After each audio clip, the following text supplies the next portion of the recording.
Hi, I'm Sarah Bunwell, the editor of fundoperator.com, and I'm here with Jessie Wilson, professional trustee at Dalriada Trustees. Jessie's speaking at our ESG Investment Leader Conference later this year, and ahead of that, we wanted to catch up with her just to get a little bit of a flavour of what she's going to be talking about.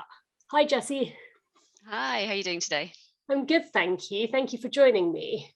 So my first question is a big one. How should trustees be thinking about ESG investment priorities? No, I think it's a good one and it's the key one because it's such an overwhelming topic. There's so much information that's flying out there for all of us. So I like to kind of think of it and to kind of very simple stages and step back and that is kind of one, just fundamentally what are the trustees' beliefs? Step back, what are they? And quite often are they, you should be looking, are these aligned with the sponsor as well? Because most organizations and corporations will have views on this. So at high level, what are the beliefs? Second step is breaking those down into what's financially material and what's not financially material. And then the third step, which is really a wrap around the whole thing, is, consider regulatory requirements. How are these being met? Are they being met by all the discussions been had so far, and what else is required from those? Maybe a bit more detail to those because that makes it sound much more easy than it actually is to do in practice. But and trustees can just carve out some time for just to have a debate about what are the beliefs. And I've said this already, that the sponsor's starting view is, I think, a really helpful starting point. It's that will already have been thought out by people for you, and take that away, and that's a kind of almost a blueprint to start with, I'd say, in an alignment consideration. And maybe even before that, I should have said that, you should have a consideration, is the scope for ESG integration? For some schemes, there isn't. If you're close to buyout, you should be considering what are your insurance doing, less so than what's happening with your own assets, because there's a time horizon consideration there. And then when you go into kind of implementation, you think about financially material and non-financially material. Financially material, it's hard to sometimes define it, but some are very clear. Climate change is financial material. The world is moving net zero by 2050. So, fundamentally, the world that we all live in is going to change. The companies we're going to, how they operate, which companies exist is going to change, and there will be a financially material impact on certain assets. So, that's very clear. Non-financially material and how to consider those, that's much more of a grey area. Also, what you can consider is more of a grey area. So the Law Commission there has put kind of two tests that you should look to. One, if we think members have a strong opinion around this, and then secondly, you cannot do it unless if there's any chance there'll be a financial loss baked into what you're doing, a significant financial loss, you can't do that. But if it should be financially about neutral, you can then consider it. So considering those, and then, as I said, regulation wrapping around, you need to make sure that you're meeting regulatory requirements.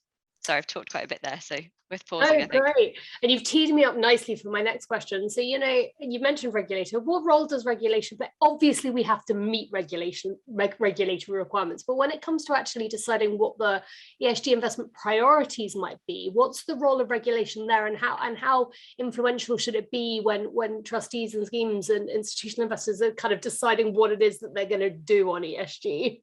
Yeah, no.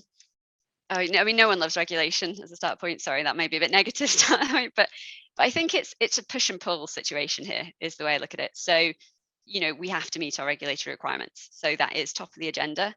But I described it more as a wraparound because, I think that what you should start with is what your beliefs are, and that should help you then meet those regulatory requirements.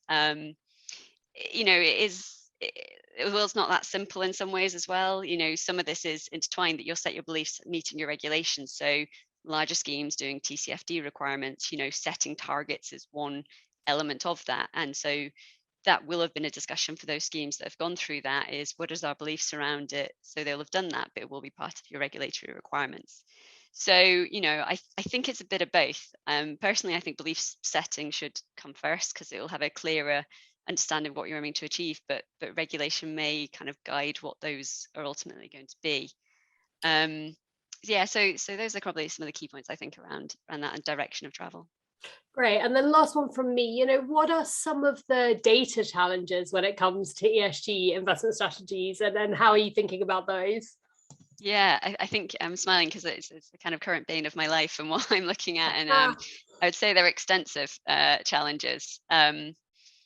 Quite bluntly, if you look across the whole portfolio, it's very difficult to get a very comprehensive view on multiple dimensions of ESG metrics as to what your portfolio is. So what I mean by that is by different asset classes, by different managers. And so that comes at a significant challenge. There have been improvements in some areas. So, we're talking about regulation. Implementation statements has actually pushed asset managers to be better at disclosing voting and engagement information. So that's helpful. But then that misses many other things, so climate data and areas, different social metrics, which are still to be defined by DWP, but a bit more disclosure around that. And the definition of them, I think, is very important. That will help because at the minute, what you have with asset managers is one, public equities are disclosed the best. And moving on more to private areas, less disclosures, a bit more opaque.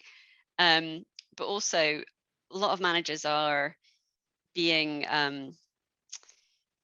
very driven to develop what they're doing, which is fantastic in these areas, but they're all doing it differently. So their processes differently and their output's different. Now, I think the processes can be different. That's great. But ultimately, output that the industry needs to give trustees needs to be in some way aligned so that we have kind of metrics which are becoming more standardized for us to use, and therefore the data should then hopefully become more standardized by the time it reaches the asset owners. And if we jump back to your last question on regulation, I mean, that's something I would quite like to see a bit more on, because a lot of the regulation to date is on the asset owners.